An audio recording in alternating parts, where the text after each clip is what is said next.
મોર આવ્યા તો સવારે આવ્યા તો મોર આવ્યો અત્યારે દેખાતા નથી તમે જોયા નહીં અમે નથી જોયા પુત્ર પ્રભુ લીધે નથી આવતો હવે કરજો છે ને ઓળખાડ એટલે સાંજે હતા હે કાલ સાંજે હતા કેટલા હતા લગભગ 8-9 તો હતા એમ એટલે પછી આમ જોવે કે ભય જેવું નથી તો આવે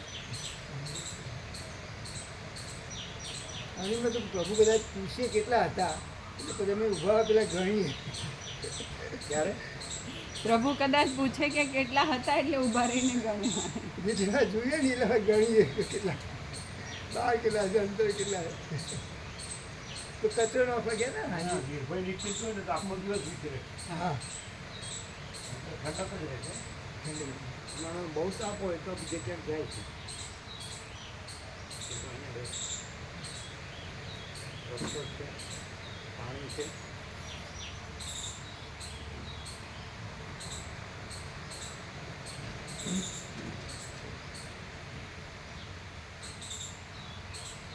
તમારે સુગર નથી નહીં કરાવ્યું નહીં હોય હા રેગ્યુલર કરાવીએ છીએ નથી શું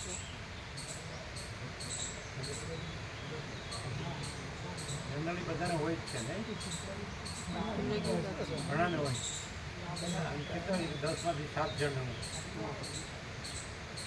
એટલું કેટલું છે પ્રમાણ કેટલા વર્ષો પહેલાં સાંભળ્યું 10માંથી 7 જણને હોય છે ચેક ના કરાવો ત્યાં સુધી હોય હે ચેક ના કરાવો ને ત્યાં સુધી પ્રભુ કોઈને ના આવે જે વખત ચેક કરો એટલે જરૂર નીકળે નિયમ છે ગોળીએ કઈ ટેન્શન આવ્યું ને પછી જ નથી પાછું ગોળી ખાઈને બધું ખાવાનું આ તો નંબર 1 એક છોડવાનો નહીં હા 10માંથી 9નું નથી બોલો આ બધા ગોળીએ ટેન્શન આવે ને 10માંથી 9નું સુગર આવી જાય 10માંથી 9 સુગરનો નિયમ 10માંથી 9 ને એમ કે છે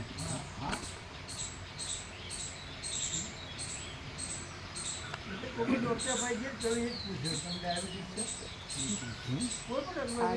ના ના એને ખબર જ છે એટલે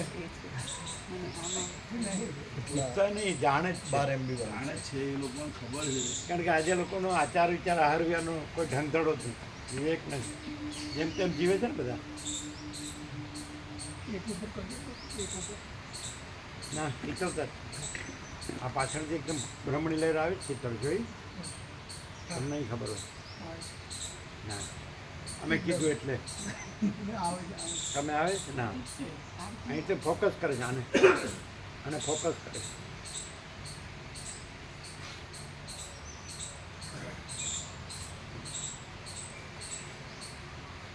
આમ આમ થાબડે જ ભગવાન એ બગડો જ ચાલે બધાને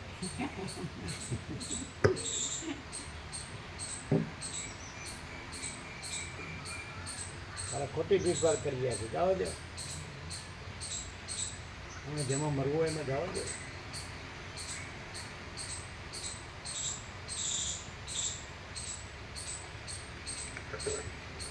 ઓમ બરાબર છે હા એટલે હું હે એકદમ સરસ રણકાબંધ. આ બધું આ માતાજીને મળ્યું હોય ને એ બધું આંખને ઈશારે જ હોય. એટલે પેલો ઊભો થઈને નાહવા માંડે આમ આમ કરે ને એટલે ભાગ્યો જ સમજો.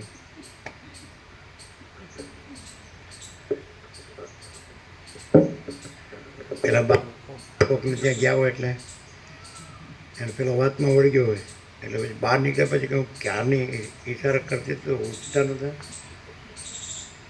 લે એની ખબર પછી હા આપણે અનુભવ નહીં પણ ગપ્પા મારીએ. લ્યો ગપાઈ perfect. હે ગપાઈ perfect.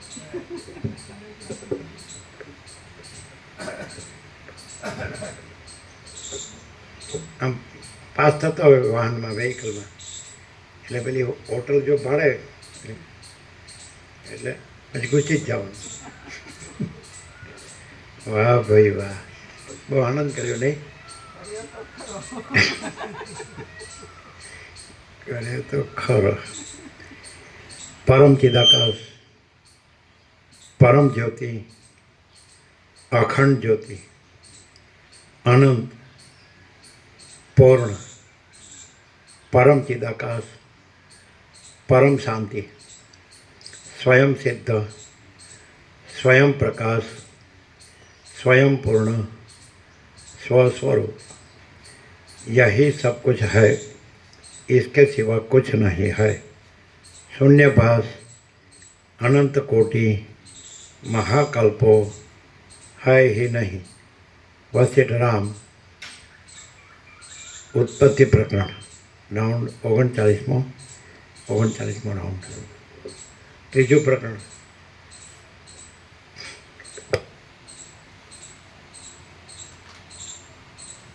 અમુક જણ સવારે આવતા હોય ન આવે કેમ ખબર આમ કે બહુ વરસાદ થયો એટલે ત્યાં પાણી ભરાણું હશે રહેવા દો. નિકોરામાં ફસી જશે.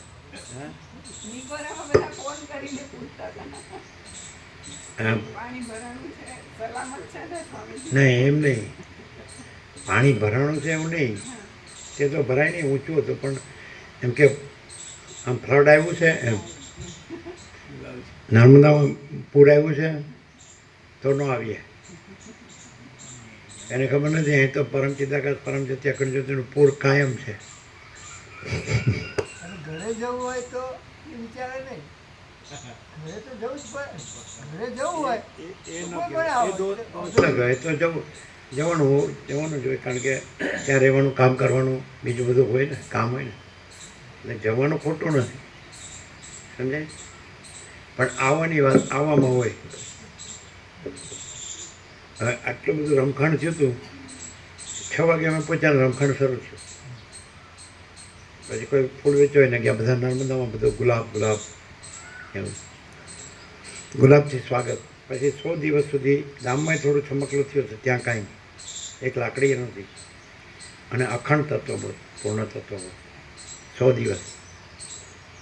અને પેલું હતું ને શેનું હતું ગોધરાકાંડ 100 દિવસ 100 days કન્ટિન્યુ ऐसा ही परम शांति. પણ કોઈ ટકે ને કન્ટિન્યુઅસ તો એ અનુભવે. આ તો બીજે ફરતું હોય પાછું અહીં બેઠો હોય ને પાછું સારું થોડી ધનની વ્યવસ્થા થઈ જાય ને થોડી ઘરની વ્યવસ્થા થઈ જાય થોડી ફેમિલીની વ્યવસ્થા થઈ જાય એ જ ચાલતું હોય. પાછું પૂછો તો આ બરાબર બોલે પાછું માટી દાકાશ જ છે બીજું કાંઈ નથી એમ પાછું એમાં શાંતિ નથી. અંદર કુછ બહાર કુછ બોલના કુછ કરના કુછ એવું. અને જો સરળ હોય ને બાળક કેવું કહી દે પેલું દ્રષ્ટાંત પ્રસિદ્ધ છે. પેલો બાપા છોકરાને કહે કે પેલો લેણદાર આવે છે એટલે કહેજે બાપા ઘરમાં નથી હું તને પેંડો આપીશ. એટલે પેલો આવે કે બાપા ઘરમાં છે એટલે બાપાએ કીધું છે બાપા ઘરમાં નથી એમ કહેજે એટલે પેંડો આપીશ. એવો માણસ હોય ને એને આ પ્રકાશ થાય. બહુ હોશિયારી કરવા જાય ને એટલે ભમ્યા કરે શાંતિ ન થાય.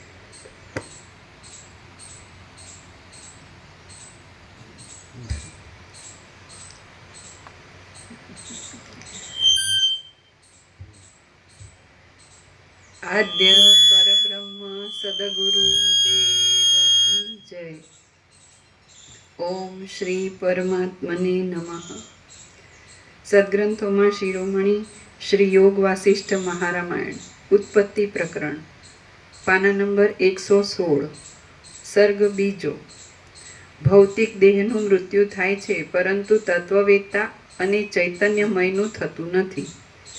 આ બીજા સર્ગમાં જેનો દેહ ભૌતિક હોય તે પ્રાણી મૃત્યુનો ભક્ષ્ય થાય છે, પણ જે પ્રાણી આકાશ જ બ્રાહ્મણની પેઠે તત્વવેત્તા અને ચૈતન્યમય હોય તે મૃત્યુનો ભક્ષ્ય થતો નથી એ કહેવામાં આવશે. વસિષ્ઠ બોલ્યા, હે રાઘવ, હવે તમને શ્રવણના અલંકાર રૂપ એવું આ આકાશ જ નામના બ્રાહ્મણનું આખ્યાન કહું છું, તે તમે સાંભળો. એટલે વરસાદ ઓછો છે કે ફૂલ છે? ફૂલ વધારે છે? ના, થોડું જ છે. આમ તો એવું લાગતું હતું અમને કે ફૂલ લાગે છે. ચાલુ જ હતું એમ. ચાલો.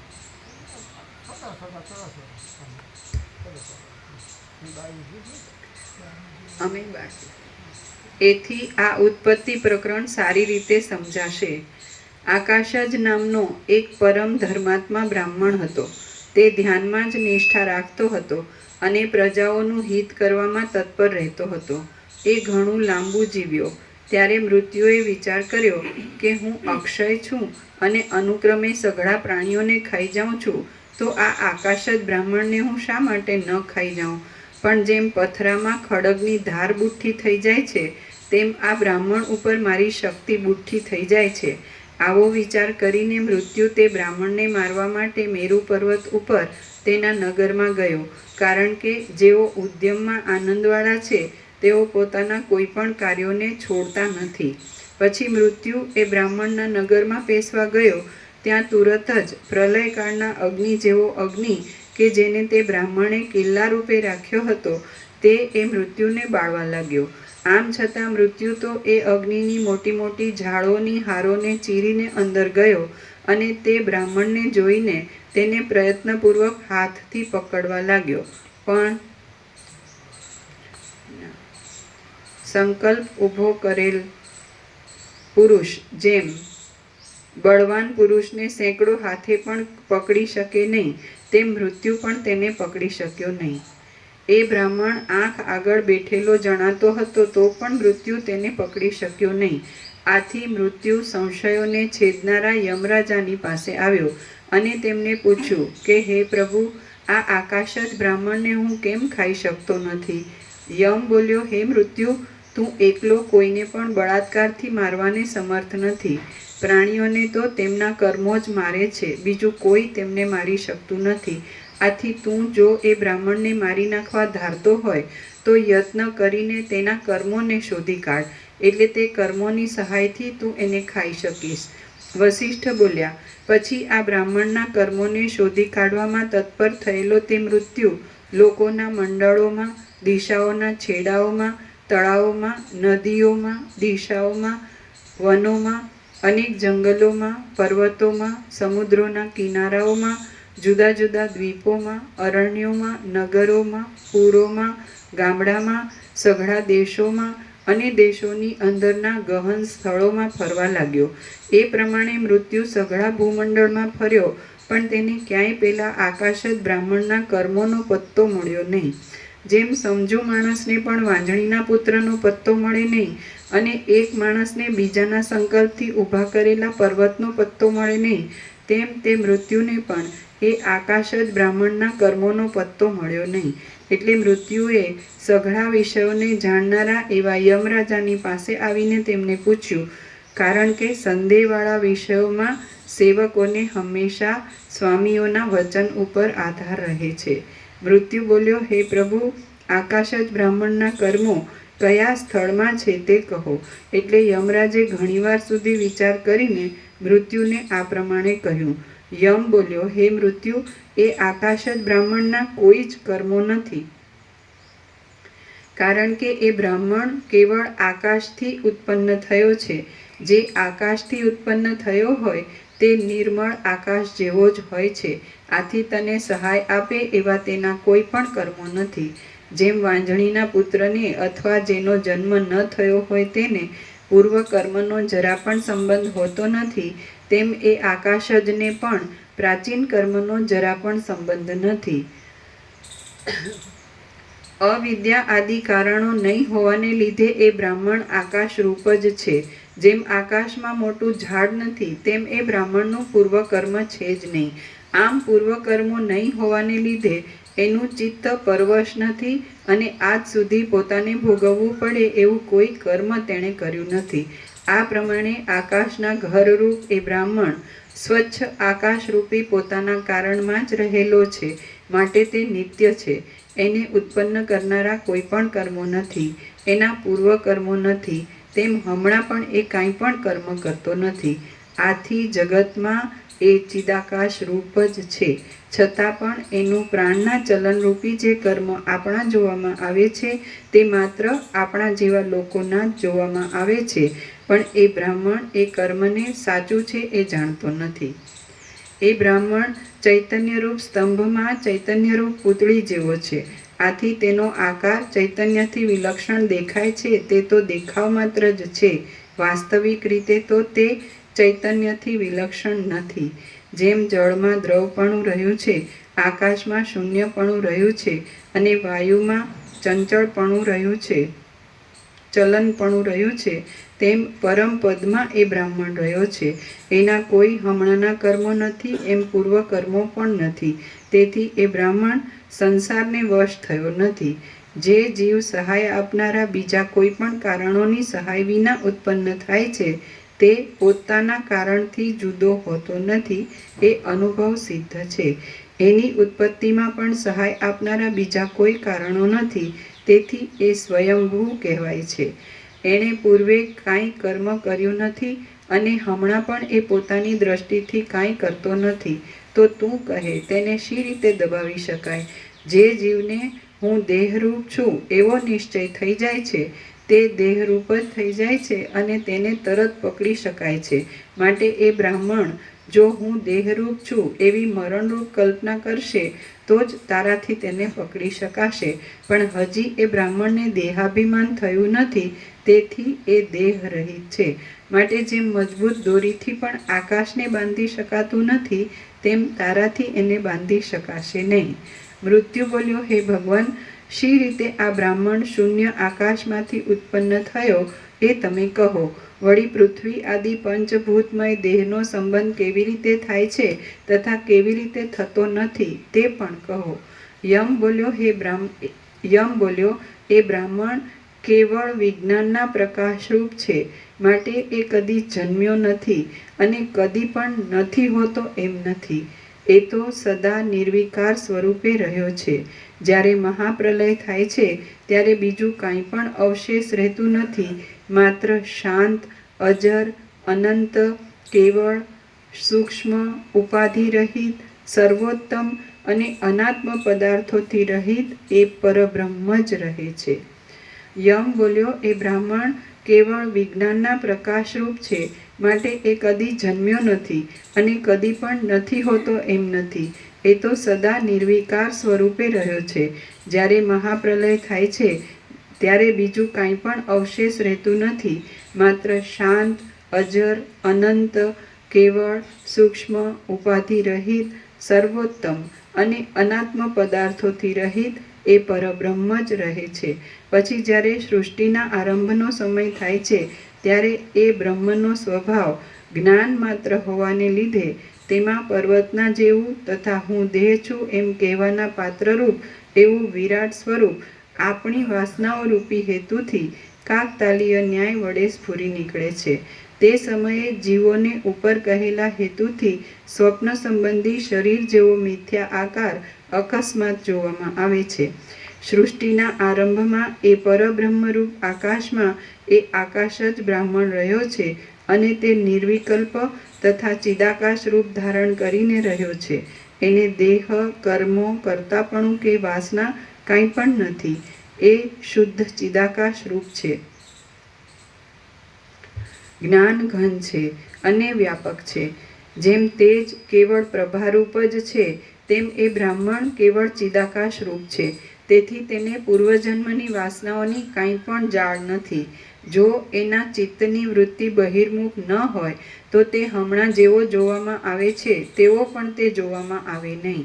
આથી પરબ્રહ્મના જ્ઞાનથી વિષયનું મિથ્યાપણું જાણવામાં આવે તો પછી વિષયો જાણનારી સર્વ લાગણીઓ પણ ચૈતન્યરૂપ થઈ જાય. એટલે પછી તેમાં પૃથ્વી આદિ ભૂતોનો સંભવ જ ક્યાંથી હોય અને કેવો હોય? તો હે મૃત્યુ, તું એને દબાવવાનો પ્રયત્ન જ કરીશ નહીં, કારણ કે આકાશ કોઈ સમયે કોઈથી પણ પકડી શકાતું નથી. વસિષ્ઠ બોલ્યા.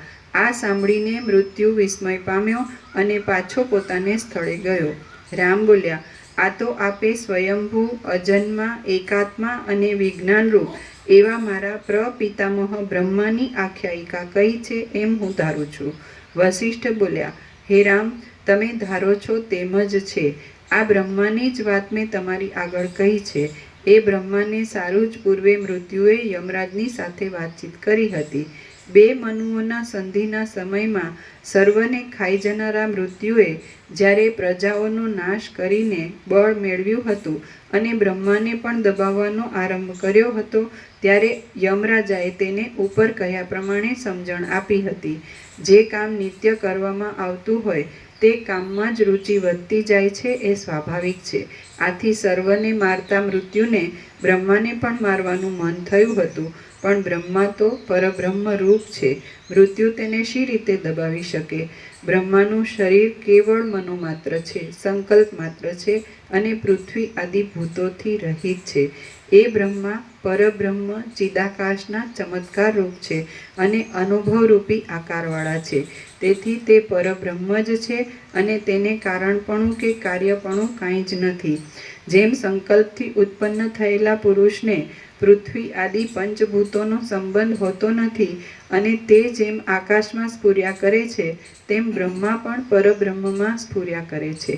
જેમ નિર્મળ આકાશમાં મોતીની માળા દેખાય છે અને સ્વપ્નમાં તથા સંકલ્પમાં પૃથ્વી આદિ ભૂતોની સાથે સંબંધ થયા વિના નગર આદિ દેખાય છે, તેમ બ્રહ્મા પૃથ્વી આદિ ભૂતોથી રહિત છતાં પણ દેખાય છે. પરમાત્મામાં દ્રશ્ય કે દ્રષ્ટા કાંઈ નથી, કેવળ ચૈતન્યપણું જ છે. તો પણ તેમાં બ્રહ્મા પ્રતીત થાય છે. મનનું રૂપ સંકલ્પ માત્ર જ છે. તે પૃથ્વી આદિથી જોડાયેલું નથી અને જે મન છે તે જ બ્રહ્મા કહેવાય છે. માટે બ્રહ્મા પરમાત્માના સંકલ્પરૂપ પુરુષ છે.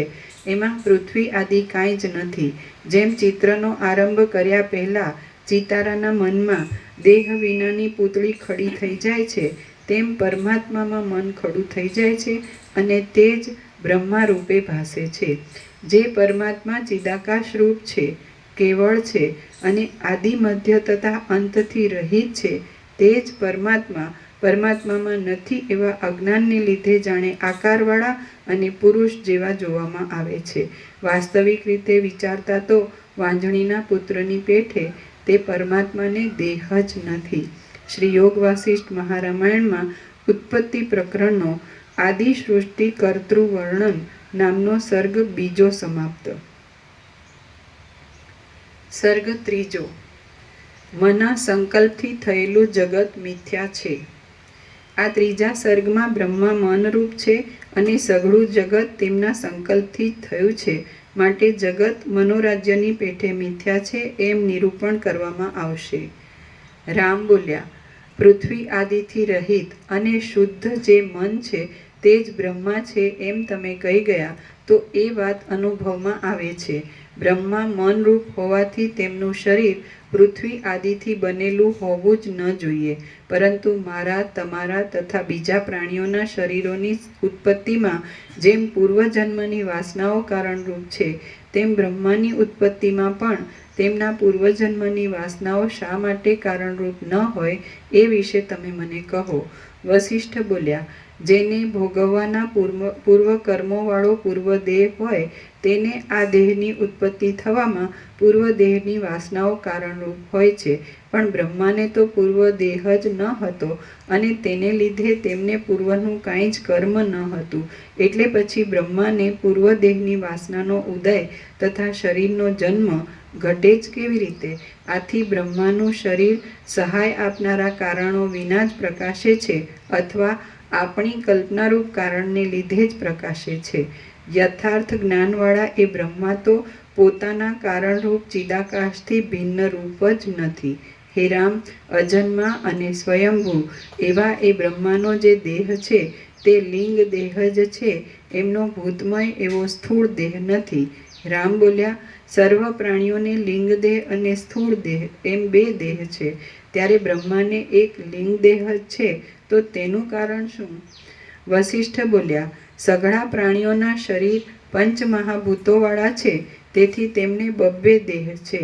બ્રહ્મા તો સહકારી કારણથી રહિત છે, તેથી તેમને એક લિંગ દેહ જ છે. બ્રહ્મા સઘળા પ્રાણીઓના મૂળ કારણરૂપ છે, પણ બ્રહ્માનું કોઈ કારણ નથી, આથી બ્રહ્મા એક દેહવાળા જ છે. પ્રથમ પ્રજાપતિ એવા એ બ્રહ્માનો દેહ ભૂતમય નથી. ચિદાકાશરૂપ એ બ્રહ્મા કેવળ લિંગ દેહવાળા જ છે. બ્રહ્મા ચિદાકાશરૂપ છે, માત્ર ચિત્તરૂપ શરીરવાળા છે, અને પૃથ્વી આદિથી ઉત્પન્ન થયેલા નથી, માટે તે આદ્ય પ્રજાપતિથી પ્રજા ઉત્પન્ન થઈ છે. તે સઘળી પ્રજાઓ પણ ચિદાકાશ રૂપ જ છે, અને બ્રહ્માના સંકલ્પ વિના બીજા કોઈ પણ કારણોથી તે ઉત્પન્ન થતી નથી. બ્રહ્મા જેમ બ્રહ્મરૂપ છે, તેમ સઘળી પ્રજાઓ પણ બ્રહ્મરૂપ છે, કારણ કે જે જેમાંથી ઉત્પન્ન થયું હોય છે તે તે રૂપ જ હોય છે, એવો સઘળાઓનો અનુભવ છે. જીવ પણ એ રીતે ઉપાધિથી બ્રહ્માનો ચિત્ત માત્ર જ છે, અને બ્રહ્માની પેઠે પરમ બોધરૂપ પરબ્રહ્મ જ છે.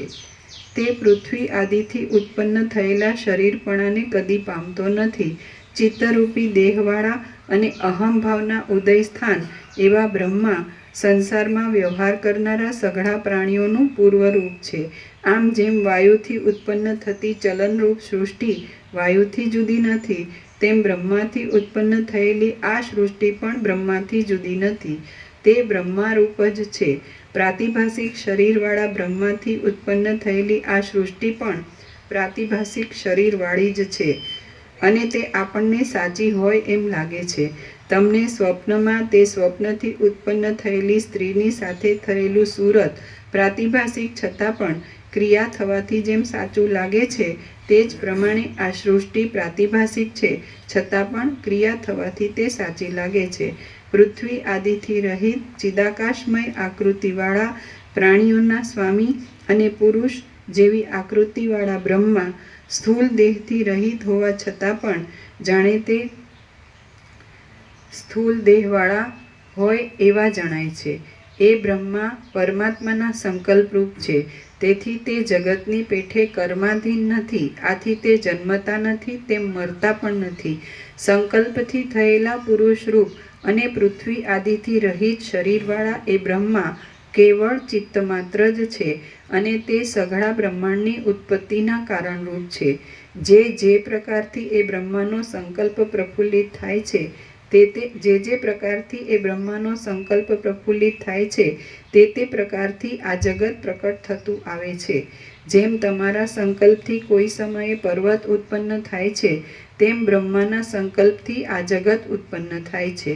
આ જગત પ્રાતિભાસિક છે, તો પણ તેનું પ્રાતિભાસિક રૂપ દ્રઢ રીતે ભૂલી જવાય છે, અને તે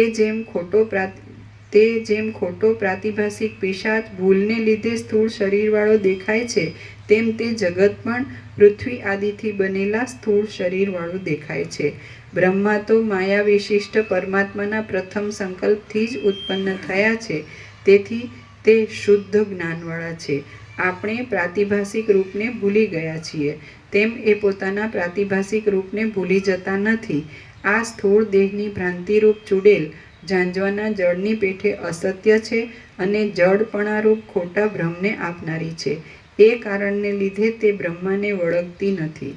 બ્રહ્મા પૃથ્વી આદિમય નથી, પણ મનોમાત્ર જ છે, માટે તેમનાથી ઉત્પન્ન થયેલું આ જગત પણ મનોમાત્ર જ છે. જેનાથી ઉત્પન્ન થયું હોય તે તેના રૂપ જ હોય છે. જેમ બ્રહ્માની ઉત્પત્તિમાં કર્મ આદિ કારણો નથી, તેમ બ્રહ્માથી થયેલા જગતની ઉત્પત્તિમાં પણ કર્મ આદિ કોઈ પણ કારણો નથી. આથી કાર્યની કારણથી જરા પણ વિલક્ષણતા નથી. કારણ જેવું શુદ્ધ છે તેવું જ કાર્ય પણ શુદ્ધ છે. જગતમાં કાર્ય કારણપણું જરા પણ ઘટતું નથી. જેવું પરબ્રહ્મ છે તેવું જ બ્રહ્માંડ છે. જે પરબ્રહ્મ છે તે મનપણાને પામીને જગતને રચે છે. માટે જગત શુદ્ધ આત્માથી અભિન્ન જ છે. જેમ દ્રવપણું પાણીથી અભિન્ન છે તેમ જગત પણ પરબ્રહ્મથી અભિન્ન છે. આપણે જેમ સંકલ્પના નગરને ઉત્પન્ન કરીએ છીએ તેમ પરમાત્માનું મન પણ આ વિસ્તારવાળા ખોટા જગતને ઉત્પન્ન કરે છે. જેમ રજ્જુમાં સર્પપણું નથી તેમ જગતમાં ભૂતમયપણું નથી. આથી બ્રહ્મા આદિ જ્ઞાની પુરુષો જગતમાં કોઈ પણ રીતે મોહરહિત જ રહે છે. વાસ્તવિક રીતે તો જ્ઞાનની દ્રષ્ટિમાં પ્રાતિભાસિક પ્રપંચ પણ નથી, ત્યારે સ્થૂળ પ્રપંચની તો વાત જ શી કરવી. પરમાત્માના મનરૂપી માણસે બ્રહ્માનો આકાર ધાર્યો છે. તેના મનોરાજ્યરૂપી આ જગત ભ્રાંતિથી સાચા જેવું જણાય છે. પરમાત્માનું જે મન છે તે જ બ્રહ્મા છે. માટે બ્રહ્મા પરમાત્માના સંકલ્પરૂપ છે. એ બ્રહ્મા પોતાના મનથી સંકલ્પને વિસ્તારીને આ મન બ્રહ્માનું રૂપ છે. માટે તેમણે બનાવેલા આ જગતને રચે છે. બ્રહ્મા મનનું રૂપ છે અને જગતમાં પૃથ્વી આદિ કાંઈ છે જ નહીં. જે પૃથ્વી આદિ દેખાય છે તે કેવળ કલ્પિત જ છે. જેમ કમળ કાકડીની અંદર જે કમળ રહે છે તે કમળ કાકડી રૂપ જ છે, તેમ મનની અંદર જે જગત રહે છે તે મન રૂપ જ છે. મનને અને જગતને કદી કોઈ પણ જુદું પાડી શક્યું નથી. જેમ તમારા પોતાના અનુભવ પ્રમાણે તમારું સ્વપ્ન, તમારો સંકલ્પ ને તમારું મનોરાજ્ય એ સઘળું તમારા મનમાં જ છે, તેમ આ સઘળું દ્રશ્ય જગત પણ મનમાં જ છે. જેમ ચિત્તની કલ્પનામાં રહેલો પિશાચ ભ્રાંતિથી પ્રત્યક્ષ દેખાઈને બાળકને મારી નાખે છે, તેમ ચિત્તમાં જ રહેલી આ દ્રશ્યરૂપી ચૂડેલ ભ્રાંતિથી પ્રત્યક્ષ દેખાઈને જોનારાને મારી નાખે છે. બીજની અંદર રહેલો અંકુર જેમ દેશકાળ પ્રાપ્ત થતાં પોતાના દેહને બરાબર પ્રફુલ્લિત કરે છે, તેમ મનની અંદર રહેલું જગત ભ્રાંતિરૂપ કારણ પ્રાપ્ત થતાં પોતાના દેહને બહાર પ્રફુલ્લિત કરે છે. જો દ્રશ્ય જગતરૂપી દુઃખ સાચું હોય તો તે કદી પણ શાંત થાય નહીં. જો તે શાંત ન થાય તો દ્રષ્ટાને કેવળપણું પણ પ્રાપ્ત થાય નહીં. પણ જો દ્રશ્ય શાંત થાય તો દ્રષ્ટામાં દ્રષ્ટાપણું કદાચ સાચું હોય તો પણ શાંત થાય. તો પછી તે ખોટું છે તે શાંત થાય એમાં તો કહેવું જ શું. દ્રષ્ટાનું દ્રષ્ટાપણું શાંત થાય એ જ એનો મોક્ષ છે એમ કહેવામાં આવે છે. શ્રી યોગ વાસિષ્ઠ મહારામાયણમાં ઉત્પત્તિ પ્રકરણનો બંધ હેતુ વર્ણન નામનો સર્ગ 3 સમાપ્ત.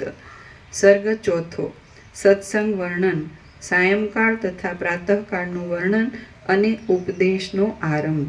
આ ચોથા સર્ગમાં ઉપદેશનું શ્રવણ કર્યા પછી સભાના ઉઠવા, સાયંકાળનું, રાત્રિનું અને પ્રાતઃકાળે પાછા સમાગમનું વર્ણન કરી ઉપદેશનું પ્રકરણ ચલાવવામાં આવશે. વાલ્મીકી બોલ્યા, ઉદ્દામ વચનોવાળા મુનિવર વસિષ્ઠ આ પ્રમાણે કહી રહ્યા હતા અને તે સાંભળવા માટે તલ્લીન થયેલા લોકો ત્યાં મૌન ધરીને બેઠા હતા. ઉદ્દામ કે ઉદ્દાત? ઉદ્દામ લખ્યું છે. ખરેખર શું? તો ઉદ્દાત ખોડો આવે.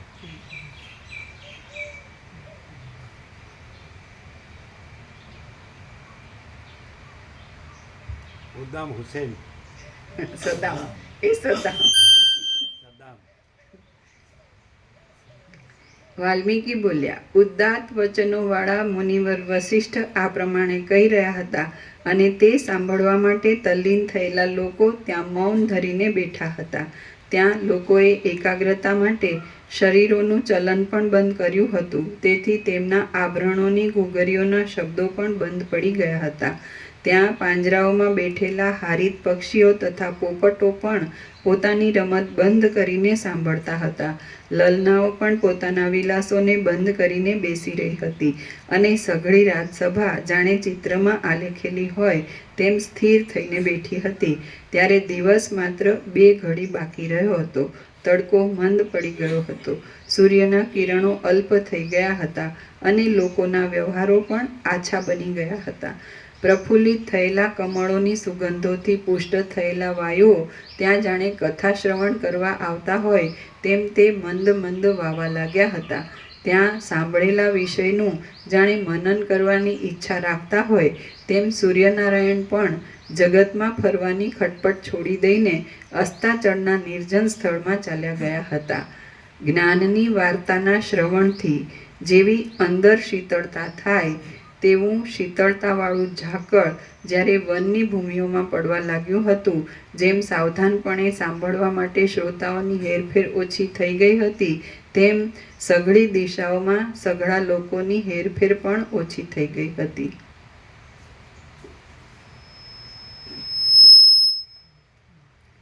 જ્ઞાનની વાર્તાના શ્રવણથી જેવી અંદર શીતળતા થાય તેવું શીતળતાવાળું ઝાકળ ત્યારે વનની ભૂમિઓમાં પડવા લાગ્યું હતું. જેમ સાવધાનપણે સાંભળવા માટે શ્રોતાઓની હેરફેર ઓછી થઈ ગઈ હતી, તેમ સઘળી દિશાઓમાં સઘળા લોકોની હેરફેર પણ ઓછી થઈ ગઈ હતી. જેમ વસિષ્ઠ મુનિનું ભાષણ સાંભળવા સારું સઘળા શ્રોતાઓના કંઠો ઉત્કંઠાથી લાંબા થયા હતા, તેમ સઘળા પદાર્થોની છાયાઓ પણ લાંબી થઈ હતી. તેવામાં દ્વારપાળ દશરથ રાજાની પાસે આવ્યો અને તેણે નમ્ર થઈને વિજ્ઞપ્તિ કરી કે હે મહારાજ, નાહવાનો અને દેવતાઓની તથા બ્રાહ્મણોની પૂજા કરવાનો સમય બહુ વીતી ગયો છે. એ સાંભળી મહાત્મા વસિષ્ઠ મુનિએ પોતાના મધુર ભાષણને બંધ કરીને કહ્યું કે હે મહારાજ, આજ તો આટલે સુધી જ સાંભળો, બીજું જે કહેવાનું છે તે કાલે પ્રાતઃકાળે કહીશ. એટલું બોલીને તે ચૂપ થઈ ગયા. વસિષ્ઠ મુનિના એ વચન સાંભળીને દશરથ રાજાએ કહ્યું, ભલે એમ હો. પછી રાજાએ કલ્યાણની વૃદ્ધિને સારું દેવર્ષિઓની, મુનિઓની તથા બ્રાહ્મણોની પુષ્પોથી, પાદ્યોથી, અર્ઘ્યોથી, સન્માનોથી અને દક્ષિણાઓથી પ્રેમપૂર્વક પૂજા કરી. પછી રાજમંડળ તથા મુનિમંડળ સાથે તે સઘળી સભા ત્યાંથી ઉઠી. તે વખતે એ સ્થાનકમાં વેરાયેલા રત્નોના સમૂહની પ્રભાના કુંડાળાથી સઘળાઓના મુખો છવાઈ ગયા. ત્યાં એકબીજાના અંગો અડકવાથી બાજુબંધોનો અને કંકણોનો ધ્વનિ જામી રહ્યો. શરીરો ઉપર પહેરેલા તથા નીચે પહેરેલા સોનેરી વસ્ત્રોની કાંતિ હારોના ભારથી દબાઈ ગઈ. સર્વના માથાઓના મુકુટો પર વિશ્રાંતિ પામેલા અને તે સમયે જાગેલા ભમરાઓ ગુંજરાવ કરવા લાગ્યા અને તે શ્યામ રંગના હોવાથી જાણે કેશ જ ગુંજરાવ કરતા હોય એમ જણાવા લાગ્યું. જેમના સુવર્ણના આભરણોના પ્રકાશથી દિશાઓના મુખો જળાહળા થઈ ગયા હતા અને જેમની ઇન્દ્રિયોની વૃત્તિઓ વસિષ્ઠ મુનિની વાણીના અર્થ બુદ્ધિમાં ઠસી જવાને લીધે સારી રીતે શાંત થઈ ગઈ હતી, એવા દેવતાઓ આકાશમાં ગયા અને મનુષ્યો પોતપોતાના સ્થાનકોમાં ગયા. તે સઘળાઓએ પોતપોતાને ઘેર જઈને દિવસ સંબંધી કાર્યો કર્યા. એવામાં સૌ લોકોથી અળગી પડેલી યુવાન સ્ત્રી જેમ ઘરમાં જોવામાં આવે તેમ લોકોના પ્રચારથી અળગી પડેલી કાળી રાત્રિ સર્વ સ્થળોમાં દેખાવા લાગી. સૂર્યનારાયણ જાણે અનુક્રમે સર્વને પ્રસન્ન કરવારૂપ સત્પુરુષોના નિયમને પાળવા ધારતા હોય તેમ દેશાંતરમાં પ્રકાશ કરવાને ગયા. ચારે બાજુ તારાઓના સમૂહને ધારણ કરનારી સંધ્યા પ્રગટ થઈ અને તે જાણે પ્રફુલ્લિત થયેલા ખાખરાના વનોવાળી વસંતની શોભા ઉગી હોય તેમ જણાવા લાગી. જેમ નિર્મળ વૃત્તિઓ નિદ્રાથી ઘેરાયેલા ચિત્તમાં લીન થવા લાગે તેમ પક્ષીઓ આંબાઓના અગ્રોમાં, આસોપાલવના અગ્રોમાં, કદંબોના અગ્રોમાં, ગામના દેવવૃક્ષોમાં અને મોટા મોટા ઘરોમાં લીન થવા લાગ્યા. કાંઈક કેસરના રંગ જેવી લાગતી સૂર્યની કાંતિથી શણગારેલા વાદળાઓ રૂપી પીળા વસ્ત્રોવાળો જણાતો તારાઓ રૂપી હારવાળો અને ઉત્તમ શોભાવાળો અસ્તાચળ જાણે પોતાના જેવી જ શોભાવાળા આકાશની સાથે મળી ગયો હોય એમ દેખાવા લાગ્યો. સંધ્યાદેવી લોકોએ કરેલી પૂજાનો સ્વીકાર કરીને પાછી વળ્યા બાદ પિશાચ સરખા રૂપવાળા અંધકારો પ્રગટ થવા લાગ્યા. ઝાકળની કણિકાઓને ઝરનારો, વૃક્ષોના પાંદડાઓને જરા જરા કંપાવતો, કોમળતાવાળો અને કુમોદોની પ્રફુલ્લિત સ્થિતિની સૂચના આપતો શીતળ પવન વાવા લાગ્યો. જેમ લાંબા લાંબા કાળા કેશવાળી અને આંસુઓથી ઘેરાયેલી કીકીઓવાળી વિધવા સ્ત્રીઓ અત્યંત અંધપણું પામી જાય છે, તેમ લાંબા લાંબા શ્યામ અંધકારવાળી અને ઝાકળથી ઘેરાયેલા તારાઓવાળી દિશાઓ અત્યંત અંધપણું પામી હતી. પોતાના તેજરૂપી દૂધના પ્રવાહથી બ્રહ્માંડને ભરપૂર કરતો અને અમૃતમય આકારવાળો ચંદ્રરૂપી ક્ષીરસાગર આકાશમાં ફેલાવા લાગ્યો. જેમ જ્ઞાનની કથાઓને સાંભળનારા રાજાના ચિત્તમાં અજ્ઞાન ક્યાંય પલાયન કરીને અદૃશ્ય થઈ જાય છે, તેમ લોકમાંથી અંધકારના સમૂહો પણ ક્યાંય પલાયન કરીને અદૃશ્ય થઈ ગયા. ઋષિઓ, રાજાઓ, મુનિઓ અને બ્રાહ્મણોના ચિત્તમાં જેમ વસિષ્ઠ મુનિના ઉપદેશોએ વિશ્રામ કર્યો, તેમ તેમણે પણ પોતપોતાના સ્થળોમાં વિશ્રામ કર્યો. પછી ગાઢ અંધકારથી ભરપૂર હોવાને લીધે પ્રથમ યમના શરીર જેવી લાગેલી રાત્રિ ધીરે ધીરે જતી રહી અને ઘણા ઝાકળવાળો પ્રાતઃકાળ આવ્યો. આકાશમાં પુષ્પવૃષ્ટિની પેઠે પ્રકાશતા તારાઓ જાણે પ્રભાતના પવનથી ઉડી ગયા હોય તેમ અદૃશ્ય થઈ ગયા.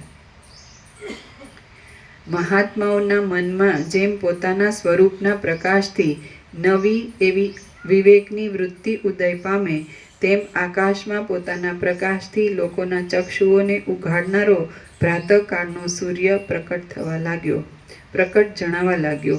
કાંઈક કેસરના રંગ જેવી લાગતી સૂર્યનારાયણની કાંતિએ શણગારેલા વાદળાઓરૂપી પીળા વસ્ત્રોવાળો જણાતો તારાઓરૂપી હારવાળો અને ઉત્તમ શોભાવાળો ઉદયાચળ જાણે પોતાના જેવી જ શોભાવાળા આકાશની સાથે મળી ગયો હોય એમ દેખાવા લાગ્યો.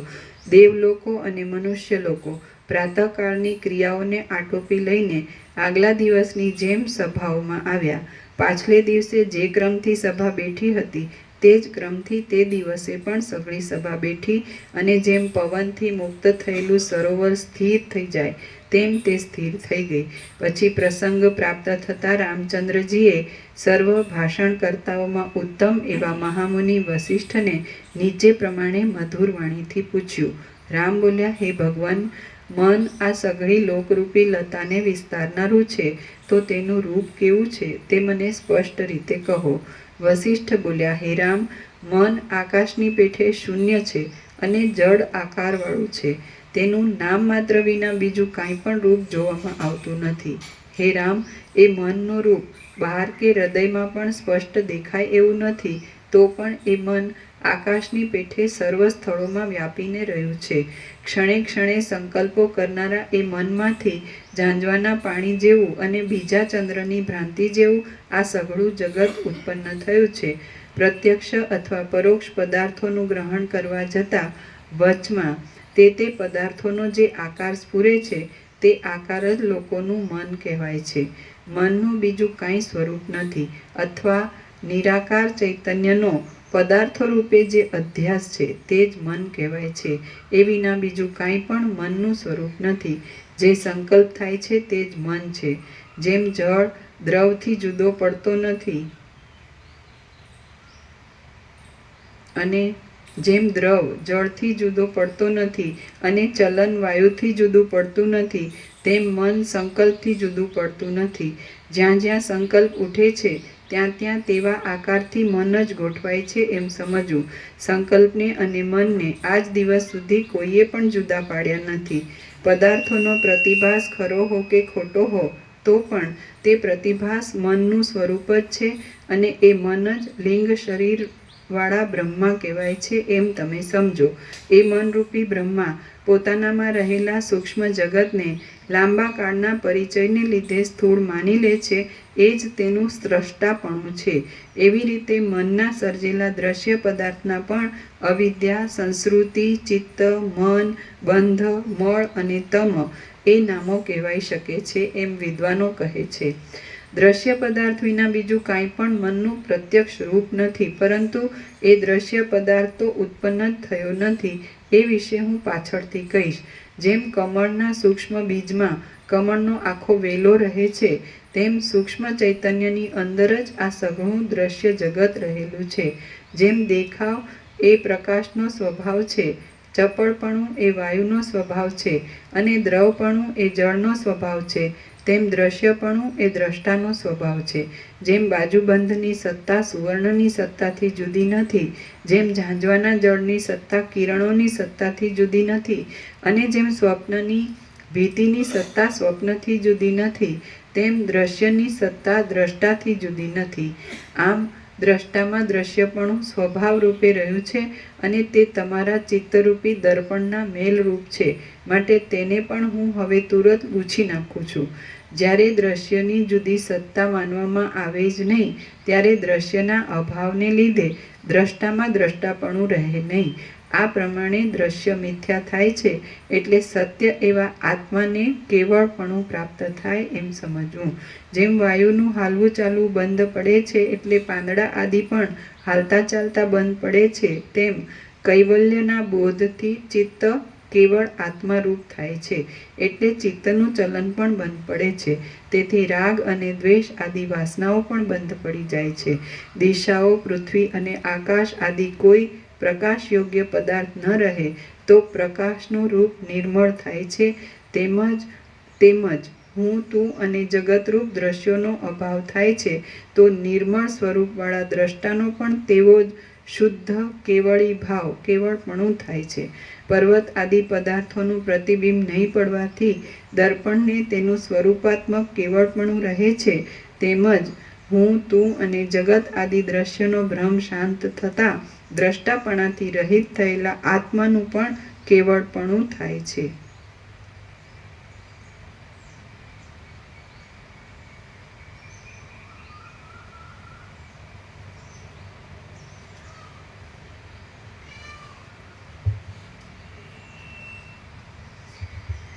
રામ બોલ્યા, જો દ્રશ્ય જ ન હોય તો આત્મા કેવળપણું પામે, પણ દ્રશ્ય તો પ્રત્યક્ષ રીતે સત્તાવાળું જોવામાં આવે છે, અને જે સત હોય તેનો અભાવ હોય નહીં. અનેક પીડાઓ આપનાર આ દ્રશ્યનો અભાવ થવાની વાત અમારા અનુભવમાં આવતી નથી. માટે હે બ્રહ્મન, મનથી સંસારની ભ્રાંતિ આપનારી અને દુઃખના સમૂહોને આપનાર આ દ્રશ્યરૂપી વિસૂચિકા શી રીતે શાંત થાય છે? વસિષ્ઠ બોલ્યા, હે રામ, આ દ્રશ્યરૂપી પિશાચની શાંતિ માટે હું તમને આ મંત્રરૂપ ઉપદેશ કહું છું, તમે તે સાંભળો. એથી એ પિશાચ સારી પેઠે મરણતોલ થઈ નાશ પામે છે.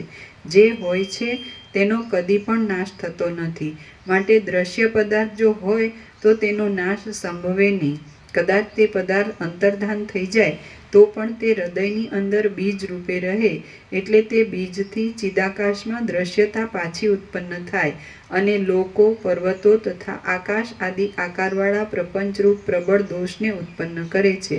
આમ દ્રશ્ય જો બીજરૂપે પણ રહેતું હોય તો કોઈને પણ મોક્ષ થવાનો સંભવ નથી, એ દોષ આવી પડે. પણ આપણે તો જીવનમુક્ત થયેલા દેવર્ષિઓને તથા મુનિઓને પ્રત્યક્ષ જોઈએ છીએ. આમ દ્રશ્ય બીજરૂપે પણ રહેતું નથી એમ સમજો. જો આ જગત આદિ પદાર્થ બીજરૂપે પણ રહેતો હોય તો કોઈનો પણ મોક્ષ થવો સંભવિત નથી. કારણ કે દ્રશ્ય પદાર્થ ગમે તો બહાર હોય કે ગમે તો અંદર હોય તો પણ તેની સ્થિતિ કેવળ નાશ કરે છે.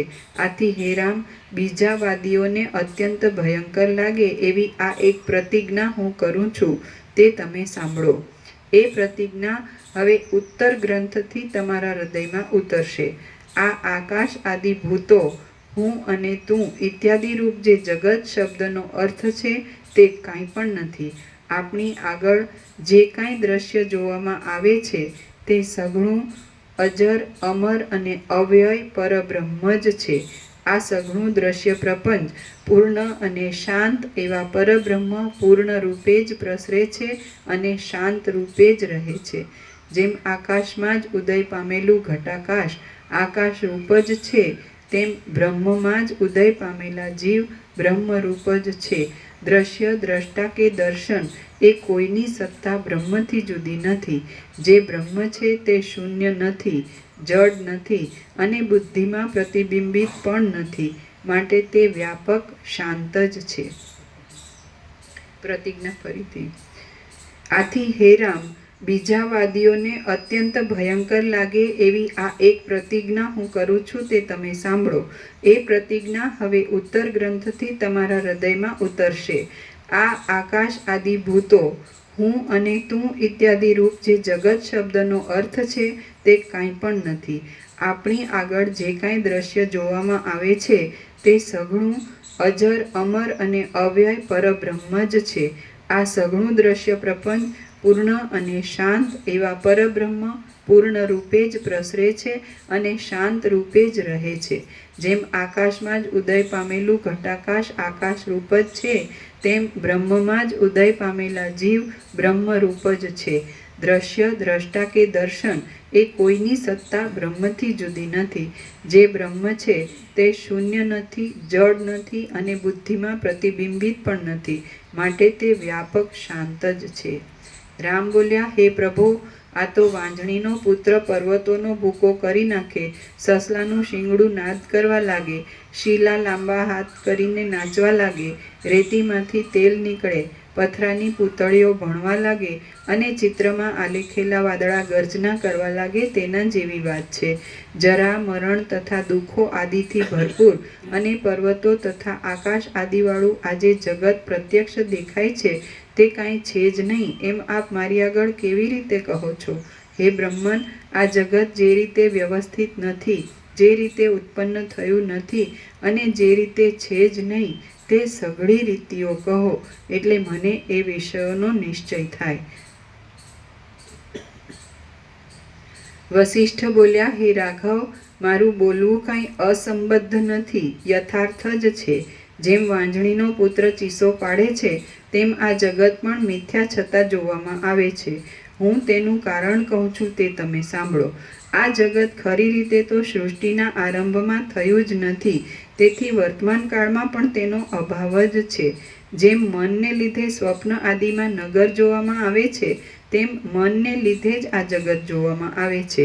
મિથ્યા સ્વરૂપવાળું મન જ સૃષ્ટિના આરંભમાં ઉત્પન્ન થયું નથી, ત્યારે જગત તો કેમ જ ઉત્પન્ન થયું હોય? આ વાત તમારા અનુભવમાં આવે એવી રીતે હું કહું છું તે તમે સાંભળો. મન મિથ્યા છે છતાં ખરા જેવું જણાય છે. જેમ સ્વપ્ન બીજા સ્વપ્નને ઉત્પન્ન કરે છે, તેમ એ મન આ વિનાશી જગતને ઉત્પન્ન કરે છે. એ મન પોતાની ઈચ્છાથી પોતાની મેળે જ સ્થૂળ દેહની કલ્પના કરે છે અને લાંબા કાળની ભાવનાથી વૃદ્ધિ પામેલા એ સંકલ્પથી જ આ ઇન્દ્રજાળ ઊભી થઈ છે.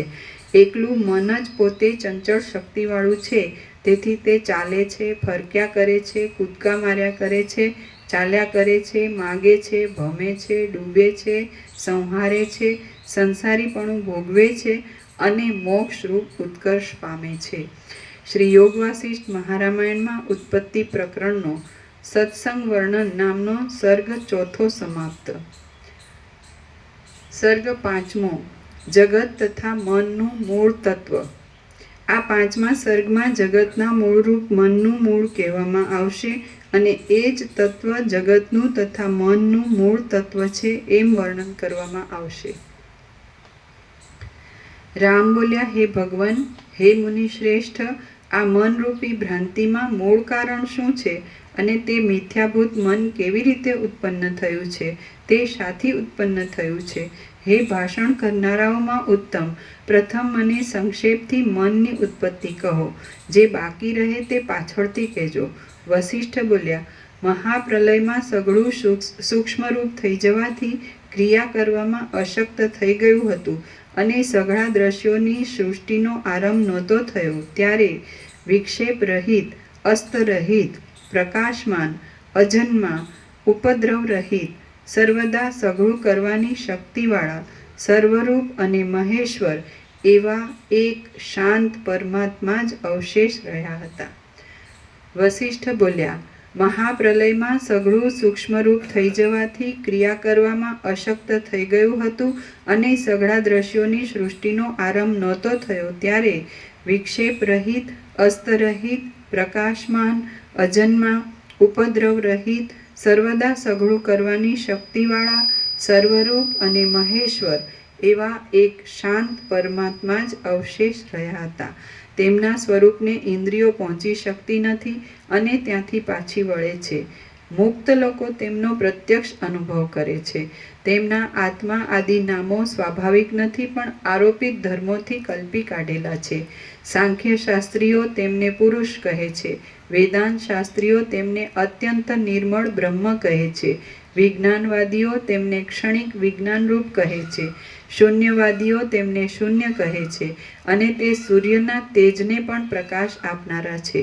વળી તે સર્વના પ્રત્યેગાત્મા રૂપે સર્વદા બોલનાર, વિચાર કરનાર, કર્મોના ફળોને ભોગવનાર, જોનાર તથા કરનાર છે. એ પરમાત્મા જગતમાં વિદ્યમાન છતાં પણ પામર લોકોની દ્રષ્ટિથી અવિદ્યમાન છે અને દેહમાં રહેલા છતાં પણ દૂર છે. જેમ સૂર્યથી પ્રકાશ થાય છે તેમ એમનાથી આ પ્રપંચ થાય છે. જેમ સૂર્યથી કિરણો થાય છે તેમ વિષ્ણુ આદિ દેવતાઓ એમનાથી થાય છે. જેમ સમુદ્રમાંથી પરપોટા થાય છે તેમ એમનામાંથી અનંત બ્રહ્માંડો થાય છે.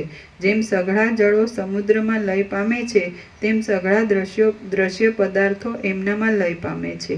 દીવાની પેઠે એ પોતે જ પોતાને તથા પદાર્થોને પ્રકાશિત કરે છે. આકાશમાં, શરીરોમાં, પથરાઓમાં, જળમાં, લતાઓમાં, રજમાં, પર્વતોમાં, વાયુઓમાં અને પાતાળોમાં એ જ રહેલા છે. પોતપોતાના કાર્યોમાં લાગેલી 8 પુરીઓને કૌંસમાં કર્મેન્દ્રિયોને, જ્ઞાનેન્દ્રિયોને, શબ્દાદિકને, પ્રાણોને, અવિદ્યાને, કામને, કર્મોને અને અંતઃકરણને કૌંસ પૂરો એ જ પોતાના ચૈતન્યથી વ્યાપ્ત કરી દે છે. પોતપોતાના કાર્યોમાં લાગેલી 8 પુરીઓને એ જ પોતાના ચૈતન્યથી વ્યાપ્ત કરી દે છે. એમણે જ મૂંગી કરેલી મૂઢ શિલાઓ જાણે ધ્યાન ધરીને બેઠી હોય તેમ જણાય છે. આકાશને એમણે જ શૂન્ય કર્યું છે. પર્વતોને એમણે જ સ્થૂલ બનાવ્યા છે અને જલને એમણે જ દ્રવરૂપ કર્યું છે. જગતના દીપક રૂપ સૂર્ય એમના જ સ્વાધીનમાં છે. જેમ અક્ષય જળથી ભરેલા મેઘમાંથી વિચિત્ર વૃષ્ટિઓ થાય છે તેમ અક્ષય અમૃતથી ભરેલા એ પરમાત્મામાંથી સંસારરૂપી પાણીની વિચિત્ર વૃષ્ટિઓ થાય છે.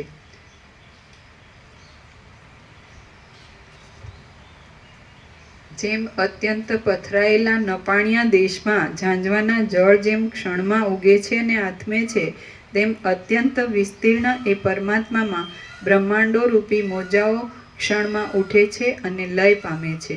એ પરમાત્મા પ્રપંચ રૂપે નાશવાન છે પણ વાસ્તવિક રૂપે અવિનાશી છે.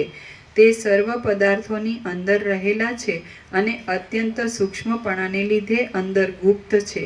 આમ સર્વ પદાર્થોમાં રહેલા છતાં પણ તે સર્વના નાશથી નાશ પામતા નથી. શુદ્ધ ચૈતન્યમાં ઉત્પન્ન થયેલી બ્રહ્માંડો રૂપી સુંદર ફળોવાળી, ચિત્તરૂપી મૂળવાળી અને ઇન્દ્રિયોરૂપી પાંદડાવાળી પ્રકૃતિરૂપી લતા એના જ રૂપાંતરરૂપ ઈશ્વરરૂપી વાયુથી નાચ્યા કરે છે. પ્રત્યેક દેહરૂપી ડાબલાઓમાં ચૈતન્યાત્મક મણિરૂપે એ જ પ્રકાશે છે. જેમ ચંદ્રમાં કિરણો સ્ફુરે છે તેમ એ પરમાત્મા રૂપમાં જ જગતના સમૂહો સ્ફુરે છે. એ પરમાત્મા રૂપ શાંત મેઘ જ્યારે ચૈતન્યરૂપી જળને વરસાવતો પ્રકાશે છે ત્યારે તેમાં જળ પદાર્થો ધારાઓના જળરૂપ છે અને ચેતન પદાર્થો પ્રસિદ્ધ રીતે વીજળીઓ રૂપ છે. સઘળી વસ્તુઓ એમના પ્રકાશથી જ પરસ્પર મળીને વિચિત્ર કાર્યો ઉત્પન્ન કરે છે. આ જગતમાં સર્વ પદાર્થો મિથ્યા છે છતાં પણ એમની સત્તાથી જ તે સત્તાવાન જણાય છે. શાંત રીતે સ્વરૂપમાં જ રહેલા એ પરમાત્મા અસંગ છે. એ કશું ઈચ્છતા નથી તો પણ એમની સઘળી વસ્તુઓ એમના પ્રકાશથી જ પરસ્પર મળીને વિચિત્ર કાર્યો ઉત્પન્ન કરે છે. આ જગતમાં સર્વ પદાર્થો મિથ્યા છે છતાં પણ એમની સત્તાથી જ તે સત્તાવાન જણાય છે. શાંત રીતે સ્વરૂપમાં જ રહેલા એ પરમાત્મા અસંગ છે. એ કશું ઈચ્છતા નથી તો પણ એમની સમીપમાં આ અત્યંત જડ શરીર ચાલ્યા કરે છે. વાસ્તવિક સત્તાવાળા એ પરમાત્માથી જ નિયમ, દેશ, કાળ, ચલન, સ્પંદન અને ક્રિયા એ સૌને સત્તા મળેલી છે. એ પરમાત્મા શુદ્ધ જ્ઞાન સ્વરૂપ અને અધિષ્ઠાન સ્વરૂપ છે. તેથી આપણે તેમને આકાશરૂપ ધારીએ તો તે આકાશરૂપ થાય છે અને એમને બીજા પદાર્થો રૂપ ધારીએ તો એ બીજા પદાર્થો રૂપ થાય છે. એ પરમાત્મા મોટા મોટા બ્રહ્માંડોના અનંત સમૂહોને ઉત્પન્ન કરે છે તો પણ તે કોઈ ક્રિયાઓને કરતા નથી.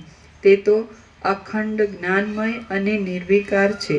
ઉત્પત્તિ સ્થિતિ આદિથી રહિત એવા પોતાના સ્વરૂપમાં જ તે એકલા જ રહે છે. શ્રી યોગ વાસિષ્ઠ મહારામાયણમાં ઉત્પત્તિ પ્રકરણનો મૂળ કારણ દેવ સ્વરૂપ વર્ણન નામનો સર્ગ 5મો સમાપ્ત.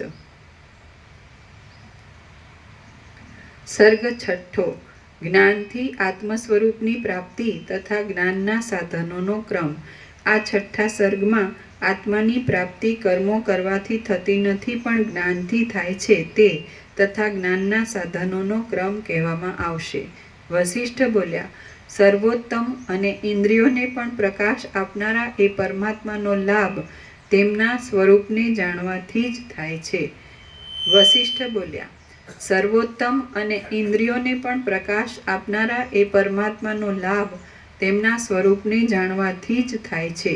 ક્રિયાઓ કરવાના અનેક દુઃખો વેઠવાથી તે પ્રાપ્તિ થતી નથી. જેમ ઝાંઝવાના પાણીરૂપ ભ્રાંતિને ટાળવામાં કોઈ ક્રિયાઓનો ઉપયોગ નથી, માત્ર તેના અધિષ્ઠાનને જાણવાનો જ ઉપયોગ છે, તેમ આ જગતરૂપ ભ્રાંતિને ટાળવામાં પણ કોઈ ક્રિયાઓનો ઉપયોગ નથી, માત્ર તેના અધિષ્ઠાનરૂપ પરમાત્માને જ જાણવાનો ઉપયોગ છે. સ્વરૂપાનંદના પ્રકાશરૂપ એ પરમાત્મા દૂર નથી તેમ પાસે પણ નથી. તે અલભ્ય સ્થળમાં નથી તેમ વિષમ સ્થળમાં પણ નથી. તેમની પ્રાપ્તિ આપણા દેહમાં જ થાય છે. એમને જાણવામાં તપ, દાન કે વ્રત આદિ કોઈ પણ કામ આવે એમ નથી, કારણ કે સ્વરૂપ માત્રમાં વિશ્રાંતિ વિના એને જાણવાનું બીજું કોઈ પણ સાધન નથી. સ્વરૂપ માત્રમાં એ વિશ્રાંતિ સત્પુરુષોના સમાગમમાં રહેવાથી અને ઉત્તમ શાસ્ત્રોમાં તત્પર રહેવાથી જ મળે છે. એમને જાણવામાં તપ, દાન કે વ્રત આદિ કોઈ પણ કામ આવે એમ નથી, કારણ કે સ્વરૂપ માત્રમાં વિશ્રાંતિ વિના એને જાણવાનું બીજું કોઈ પણ સાધન નથી. સ્વરૂપ માત્રમાં એ વિશ્રાંતિ સત્પુરુષોના સમાગમમાં રહેવાથી અને ઉત્તમ શાસ્ત્રોમાં તત્પર રહેવાથી જ મળે છે. મોહજાળરૂપ અજ્ઞાનને દૂર કરવામાં કોઈ ક્રિયા કામ આવતી નથી, માત્ર જ્ઞાન જ કામ આવે છે. માટે જ્ઞાનનું જ સંપાદન કરવું. એ પરમાત્મા આ છે એમ સારી રીતે જાણવા માત્રથી જીવને દુઃખ રહેતું નથી અને જીવન મુક્તિની પ્રાપ્તિ થાય છે. રામ બોલ્યા, એ પરમાત્માના સ્વરૂપને કેવળ જાણવામાં આવે તો જીવને મરણ આદિ દોષો કદી પણ બાદ કરતા નથી એમ આપ કહી ગયા, પણ એ મહાન દેવાધિદેવ તો દૂર છે, તો તેમની પ્રાપ્તિ શી રીતે થાય? કોઈ તીવ્ર તપ કરવાથી અથવા કોઈ કષ્ટ ભોગવવાથી તે પ્રાપ્તિ થતી હોય તો તે કહો. વસિષ્ઠ બોલ્યા, હે રામ, પોતાના પુરુષ પ્રયત્નથી પ્રફુલ્લિત થયેલા વિવેક વડે જ એ દેવ જાણવામાં આવે છે. તપથી, તીર્થસ્થાનથી કે બીજા કર્મોથી તે જાણવામાં આવતા નથી. રાગ, દ્વેષ, મોહ, ક્રોધ, મદ અને મત્સર છોડ્યા વિના જે તપ કે દાન કરવામાં આવે છે તે એક જાતનો કલેશ જ છે, એમાંથી કાંઈ વળે એમ નથી. ચિત્ત રાગદ્વેષ આદિથી બગડેલું હોય અને કોઈને ઠગી લઈને મેળવવામાં આવેલા ધનનું દાન કરવામાં આવે તો તે ધન જેનું હોય તેને એ દાનનું ફળ મળે છે. ચિત્ત રાગ આદિથી હણાયેલું હોય ત્યારે જે વ્રત આદિ કરવામાં આવે છે તે એક જાતનો ઢોંગ જ છે, એમાંથી લેશ માત્ર પણ ફળ મળતું નથી. માટે પુરુષાર્થ કરીને ઉત્તમ શાસ્ત્રનો સંગ અને મહાત્માઓનો સંગ એ બે મુખ્ય ઔષધોનું જ સંપાદન કરવું. એ ઔષધોથી સંસારરૂપ રોગનો નાશ થાય છે. સઘળા દુઃખોનો ક્ષય કરીને પરમપદની પ્રાપ્તિ મેળવવામાં એક પુરુષાર્થ સિવાય બીજો કોઈ પણ ઉપાય નથી.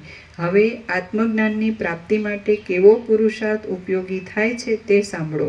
એ પુરુષાર્થથી રાગદ્વેષ રૂપી વિસૂચિકાનો રોગ અત્યંત શાંત થઈ જાય છે.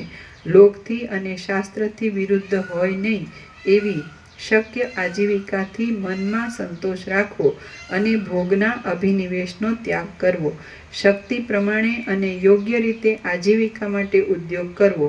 કેમ થશે એવી કાંઈ પણ ચિંતા ન રાખવી અને પ્રથમ મહાત્માઓના તથા ઉત્તમ શાસ્ત્રના સંગમાં તત્પર રહેવું. જે પુરુષ યોગ્ય વૃત્તિથી મળતા ધનમાં સંતોષ રાખે છે, હલકી વૃત્તિની ઉપેક્ષા કરે છે અને સત્પુરુષોના સમાગમમાં તથા ઉત્તમ શાસ્ત્રમાં તત્પર રહે છે, તે પુરુષ તરત મુક્તિ પામે છે. જેણે વિચારથી આત્મતત્વને જાણ્યું હોય છે તે મહાબુદ્ધિવાળા પુરુષને આ બ્રહ્મા, વિષ્ણુ, ઇન્દ્ર અને શંકર પણ કંગાળ લાગે છે. જેણે વિચારથી આત્મતત્વને જાણ્યું હોય છે તે મહાબુદ્ધિવાળા પુરુષને આ બ્રહ્મા, વિષ્ણુ, ઇન્દ્ર અને શંકર પણ કંગાળ લાગે છે. દેશમાં પણ ખરા સુજન લોકો જેને સાધુ કહેતા હોય તથા જેમાં વૈરાગ્ય આદિ ગુણોની સંપત્તિ હોય તેને સાધુ સમજવો અને પ્રયત્ન કરીને એવા સાધુનો આશ્રય કરવો. બ્રહ્મ વિદ્યા સઘળી વિદ્યાઓમાં મુખ્ય છે. જેમાં તેનું વર્ણન આવતું હોય તે ઉત્તમ શાસ્ત્ર કહેવાય છે. એવા શાસ્ત્રનો વિચાર કરવાથી મુક્તિ મળે છે. જેમ નિર્મળીની રજના સંબંધથી જળની મલિનતા મટે છે અને જેમ યોગના અભ્યાસથી યોગીઓની બુદ્ધિ બહાર ભટકતી અટકે છે, તેમ ઉત્તમ શાસ્ત્રના તથા સાધુઓના સંગથી વિવેક પ્રાપ્ત થાય છે અને એ વિવેકના બળથી અવિદ્યા નાશ પામે છે. શ્રી યોગ વાસિષ્ઠ મહારામાયણમાં ઉત્પત્તિ પ્રકરણનો મુમુક્ષુ પ્રયત્નો ઉપદેશ નામનો સર્ગ 6 સમાપ્ત. ઓમ ઓમ ઓમ. પ્રસાદ આપી દો.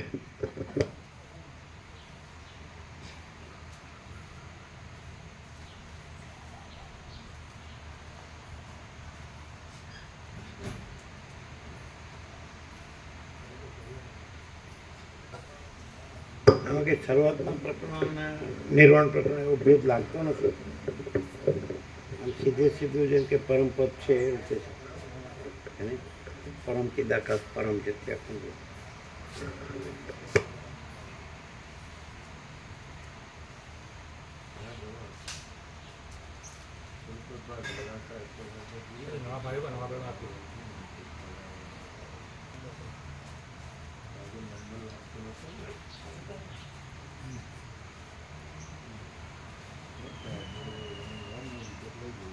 આ કાલ બપોર પછી આવ્યો છે પ્રસાદ.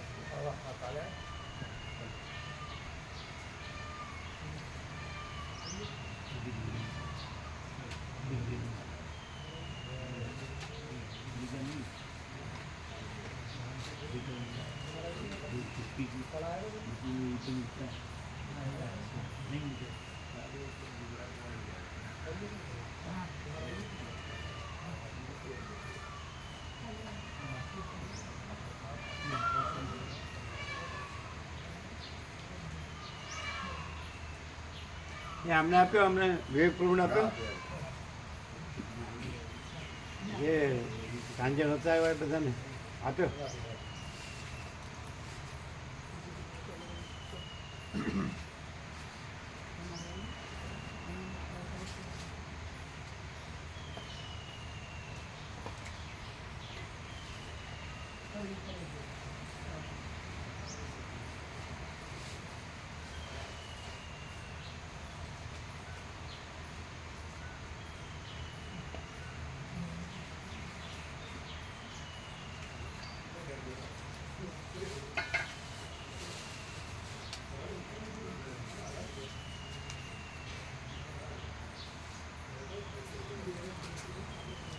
જવાન પ્રભુને અત્યારે મોકલ્યા છે. પેલા જે થાંભલા ફિટ કરવાવાળા પ્રભુ ખરા ને એમને બોલાવી લાવે.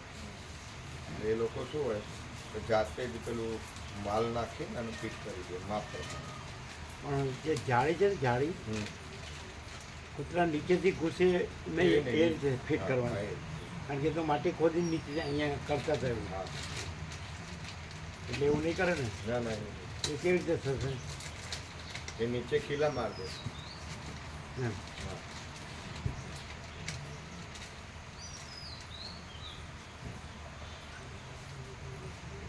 નીચે ખીલા એટલે કેવી રીતે? આંકડી માર દેશે આમ બે બાજુની આંકડી અંદર જમીનમાં, એટલે એથી નીકળે નહીં. કન્ટિન્યુઅસ આમ. હા પેલા બે નામ મોકલ્યા હતા વોટ્સઅપ પર નથી રહેતો. ચીનુ પ્રભુને મોકલ્યા હતા. બે રખિયાલના હતા.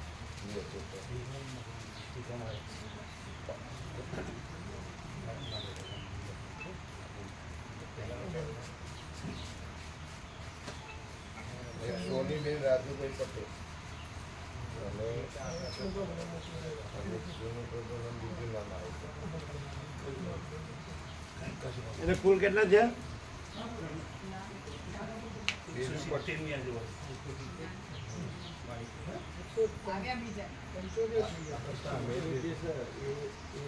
ઉપરની પેકેટ આવે છે ને તે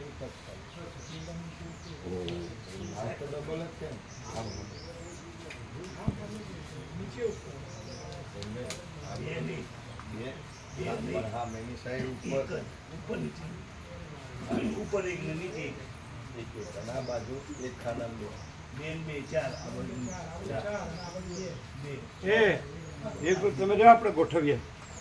હા એટલે હા મેં ઉપર એટલે કેટલા છે? 175 ઉપર છે. હા, ચાર આવે ને હા 75 તો કાલે સાંજે હતા.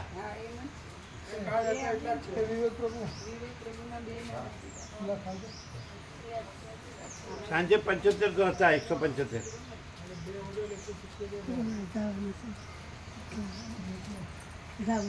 હા, કાપણી કર્યા ને. નામ કોણ?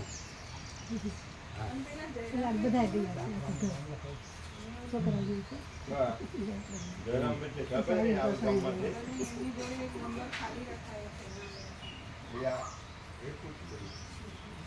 એ 175 સાંજે હતા. કેટલા છે?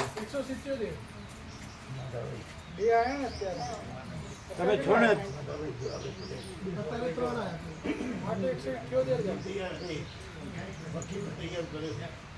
એટલે તમે છો ને અત્યારે? તો તમે છો ને? તો વેકરું આપણે કરી દઈએ.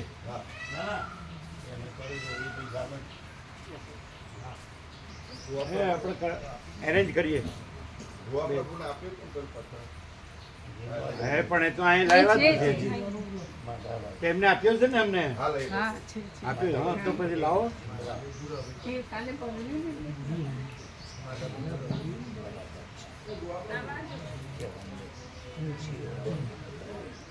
બેસો આપણે લગાવ.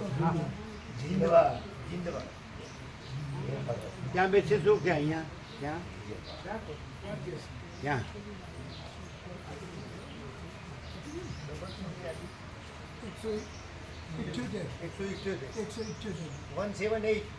તો વ્યાપકમાં 178 કરજો.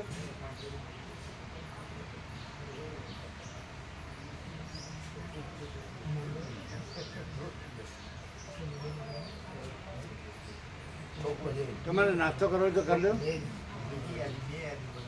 રોટલો દૂધ જે લેવું હોય લઈ જજો.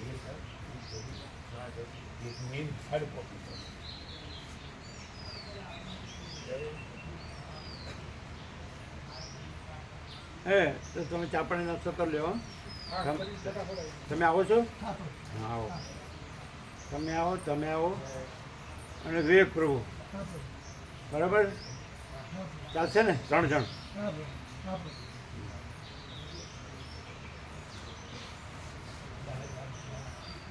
ગામના નામ લખો જ ને?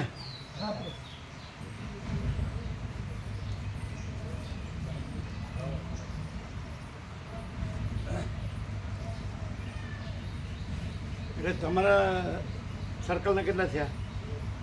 એક બસ થઈ ગઈ હશે. તમારા સર્કલની એક બસ થઈ ગઈ. એ તમે ચા પાણી નાસ્તો કર્યો? હા તો વાહ.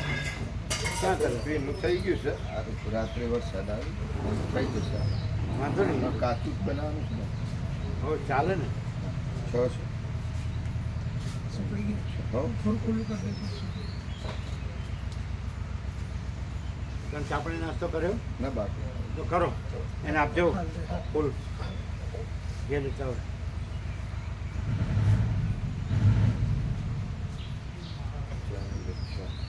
પછી આપણે કરીએ. હા ચા પાણી કરો. સુશીલ પ્રભુ કરે છે. તમે કર્યો? એ બેને આપો. આ શું કરવાનું તમારા ગ્રુપ તમારા સર્કલના કેટલા થયા? થઈ ગયા હશે 38. હા થઈ ગયા થઈ ગયા. થઈ હા જાય બસ. જીંદવા વાસની ને શિવડા ઠીક થઈ જાય. આપણે હજી આવશે ને? હા આવવાનું.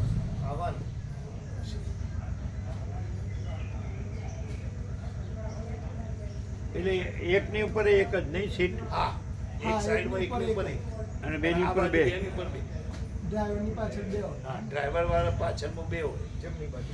ઉપર ઉપરની નીચે. બાજુમાં એકના ઉપર એક હા હા 2x1 છે ને એટલે હા એ બી આપણે અહીં 2x2 એટલે એમાં શું ફેર પડે વધારે જગ્યા હોય એમ હવા થોડી પહોળી હોય. તમારો પ્રોબ્લેમ આવે ને એ પ્રોબ્લેમ ના આવે આમાં ના આવે આમાં લંબાઈ પૂરી આવે લંબાઈ વધારે હોય. લંબાઈ પૂરી આવે પછી આમ પહોળી આમ પછી પાછો આવી ગયો હા પાછો આવી ગયો આદેશ હોય તો રહેજો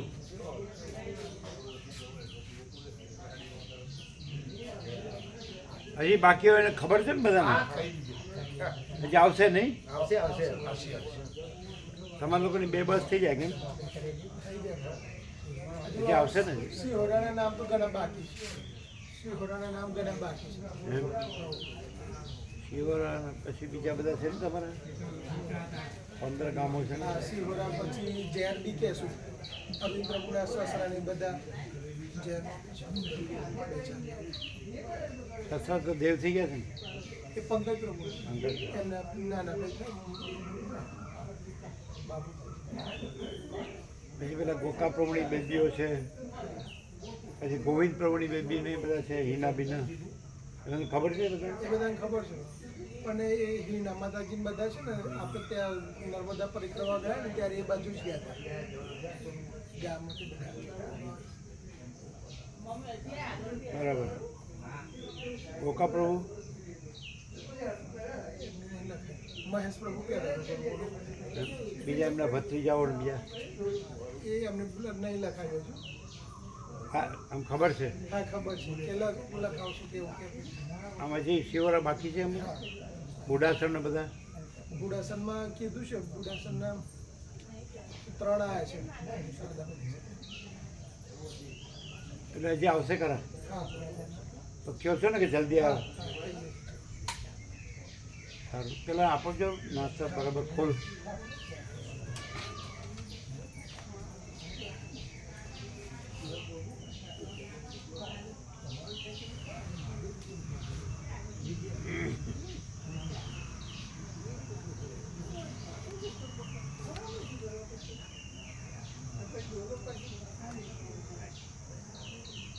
આપણે આભાસના હું ને જગતથી બધું જે અંદર બધું ચાલે વિદ્યાવાસના સંકલ્પને હું ને જગતને હું ને મારું અને આ આપણે સરસણ કરે તો આમ સાંભળી એટલું જ નહીં આમ કાંઈ ફેર ન પડે એવું ન થાય કે થોડું એમાં સારું વ્યવસ્થિત હોય તો સારું ને આમ તેમ ક્રમે ક્રમે નિર્મૂળ થઈ જાય પ્રભુ એ બધું.